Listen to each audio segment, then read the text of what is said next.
What really saved us from disease? Vaccines or something else? Oh, I know this one. It was me! I mixed strong liquor with a rag and some fire. Take 3 of those a day and your disease will not bother you again within a week. Guaranteed. Probably within a few minutes, actually. Oh, fine. I don't know if you've ever heard of this old saying, but it goes like this. Well, since we already know what you are and what you believe, I'm going to guess your old saying is, why do I keep falling down when I try to walk and talk at the same time? Am I close? What doesn't kill you makes you stronger. Have you ever heard that? No, never. That's some grade A wisdom that no one has ever heard before. And by no one, I mean flipping everyone. And by wisdom, I mean, why do I keep falling down when I try to walk and talk at the same time? I mean, what doesn't kill you makes you stronger. That phrase is so utterly asinine that it makes my head spin. Watch. Oops, don't worry. I'm sure that will make me stronger. Right? Seriously, when was the last time you heard that from anyone who had anything even remotely physically traumatic enough to kill? Most of the time, what doesn't kill you makes you weak as a kitten for a while and maybe gets you back up to about 90% of where you were before something didn't kill you. Yes, there are outliers, but they are outliers because they are rare and unusual. We are what, 30 words in, and I'm already angry enough to eat a live stoat. So I heard that growing up. And that means you're now a doctor, capable of recognizing and curing all sorts of diseases. Like one time I heard, don't drink and drive, so now I'm a professional Formula 1 car. What's the word? Pilot? Whatever, I'm a pro. I don't need to know the lingo.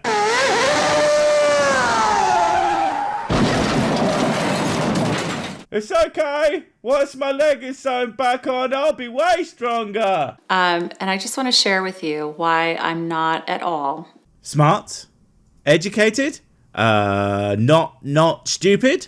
afraid of diseases. Well, you should be, at least a bit. Perhaps if you were not stupid, you might actually understand that these things can absolutely devastate you and your loved ones. It's a shame that we don't have something that can prevent many of the worst ones. Someone really should get to work on that. Even though the fear of disease apparently is the number one reason why people support vaccine mandates. I mean, I wouldn't call myself pro-vaccine mandate because I still believe that people should at least be able to make really stupid decisions that don't immediately harm them or their kids. But I do think that they shouldn't get to play with society's stuff and perhaps live on an island somewhere reenacting The Walking Dead. But I'm probably a few good outbreaks away from saying screw it, so close enough. The fear of disease is not what would spur that decision. I'm not even remotely scared about the diseases I have been vaccinated for. No one who has is. They are, however, caring enough that they don't want people who can't have them exposed because some silly ass read a scary emotionally charged blog post on how to cure autism with bayleaves.com and decided that they were now medically qualified in basically everything and decided not to vaccinate their kids but still takes their kids to the doctors for every single sniffle, convinced that the poor little bugger has super cancer because of aforementioned medical expertise. And imposing vaccines on other people who are healthy. Imposing vaccines, ooh, on people who are healthy. You know, that's how vaccines work though, right? I mean, you like your old sayings. Here's one that's not dumber than a bag of rocks tied up with silly string. Prevention is better than the cure. Think of it like this. Do you think it's better if I fall off a bridge because there was no handrail and spend months in the hospital, or you put up a barrier at the side to stop my fat self from falling in the river in the first place? And again, vaccine mandates aren't about healthy people. They are specifically for people who have issues that prevent them from having vaccines, or just being too weak for them to be effective. This isn't about you. So death from communicable diseases declined dramatically even before vaccines came out as standard protocol. Yes, that's true. Medicine has indeed come a very long way. However, your little chart here is a little bit misleading when it's drawn out like that. It's not quite so clear what a dramatic drop occurred when vaccines were introduced. I mean, look at that. Up until the 60s, there were ups and downs, but then mid-60s, an absolute plummet. And more importantly, it stays that way and doesn't just spring back like it did before. Now you can say, well, it wasn't vaccines, but that's exactly the time period vaccines were introduced. And yes, correlation doesn't equal causation, but it's the exact same story every time vaccines are created to deal with a certain disease. And at that point, you've got yourself a pattern, mate. What ended up being the reason why communicable diseases, the death rate declined so significantly was because of a number of things. One being vaccines, quite obviously from your own chuffing chart. I mean, look at that. Vaccines introduced here and then they plummet to apparently, according to your chart, nothing. Now, of course, they didn't actually disappear entirely, but it's absolutely hilarious that you would use evidence that makes it look that way. Almost like you aren't very good at this, and you are perhaps not, I think that's the right amount of knots, a very silly person indeed. Sanitation, hand washing. I don't wash my hands. I mean, I do, but I wash them while I pee. Yep, I'm saying exactly what you think I'm saying. But it's okay, whiskey is a disinfectant. Indoor plumbing, proper refrigeration, oral hygiene. These were just a small number of things that made a dramatic impact on our overall health as a community. Yeah, they did.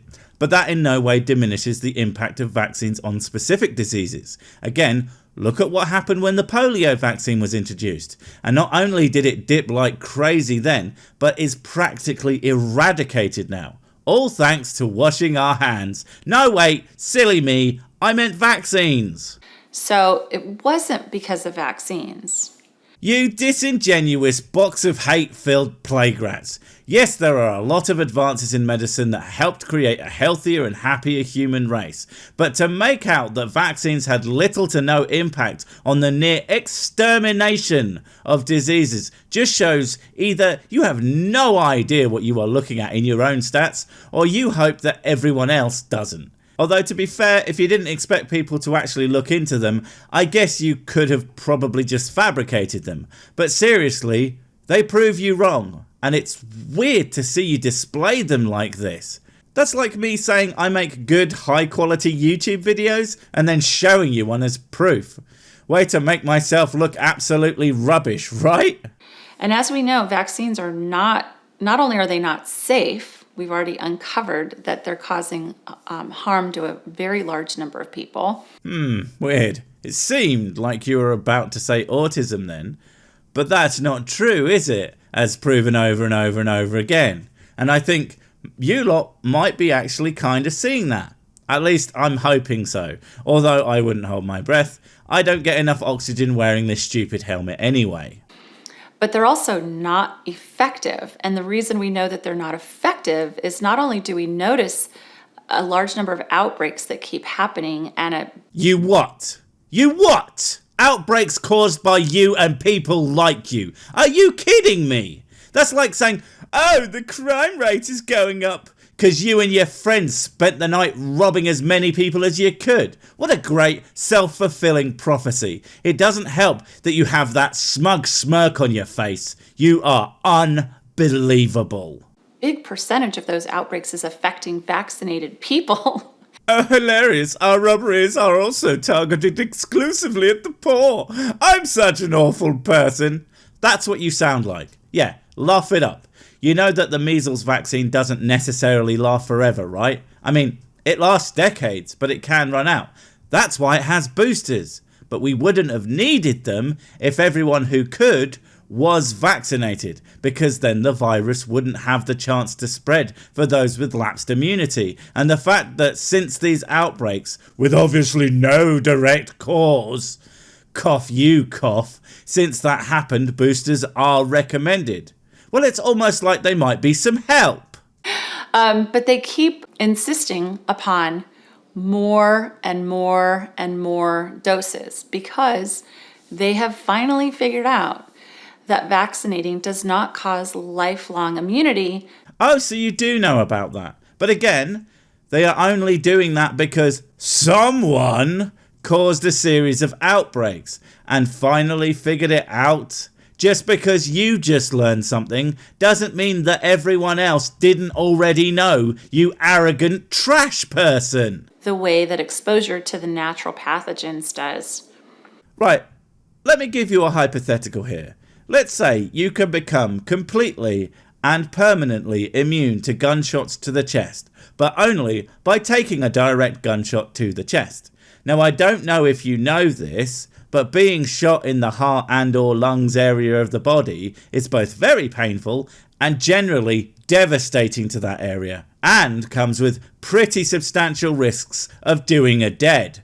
And chances are that even if you do survive, you could have some lasting effects. Now, would you rather take the gaping chest wound or put on a magic bulletproof vest that once you put it on, you won't even notice it's there, and occasionally might need to get it repaired, but only every few decades if you are going into an area with lots of bullets flying about? I know which I would choose, but then again, my brain still resides firmly in my skull. You know, I just want to share an example. You know, my parents were born in the 30s. They got all of the childhood diseases that you could possibly think of. And not only did they survive, but they have very strong immune systems still. And they're in their 80s at this point. Oh God, you are actually this dumb. Yes, dear. Survival of the fittest. Your parents survived those time and remained immune. A lot of people didn't. I mean, your own charts show it. Way more people died then than now, including a lot of children. It seems you don't understand that if they had have had vaccines, way more of them would still be here.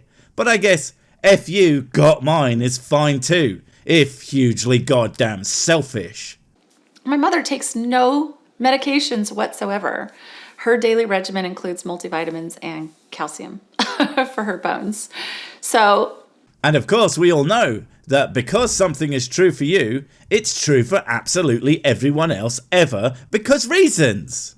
You know, take it from people who have lived a very long time, who are healthy and not part of this system. You can't trust the system. That you don't need vaccinations to be healthy. You need to make wise lifestyle choices. You need to manage your health and the health of your children.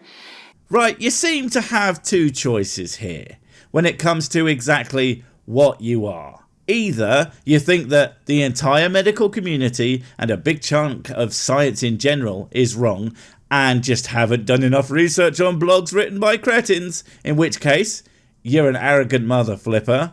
Or you think that these same people are all hiding the truth of vaccines' non-effectiveness / negative effectiveness, in which case you're a conspiracy theorist.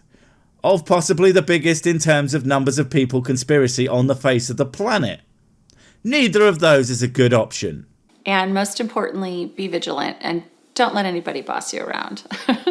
But if I tell you to jump off a cliff, you should totally do that. If it doesn't kill you, it'll make you stronger. Somehow. Do you want pretty okay clothes at fairly alright prices? Then head on over to Sir Six Merch Store. There you can buy sick brand merch, and not a lot else. Who needs food, water, or accommodation when you can have a hoodie with my face on it? No one, that's who. I can't even afford them because I have a home, like a moron. So get on over today before these printed to order clothes run out somehow. And you're gonna need a lot of them when you're sleeping outside on the ground with your family like that. It's cold out there. I do envy you.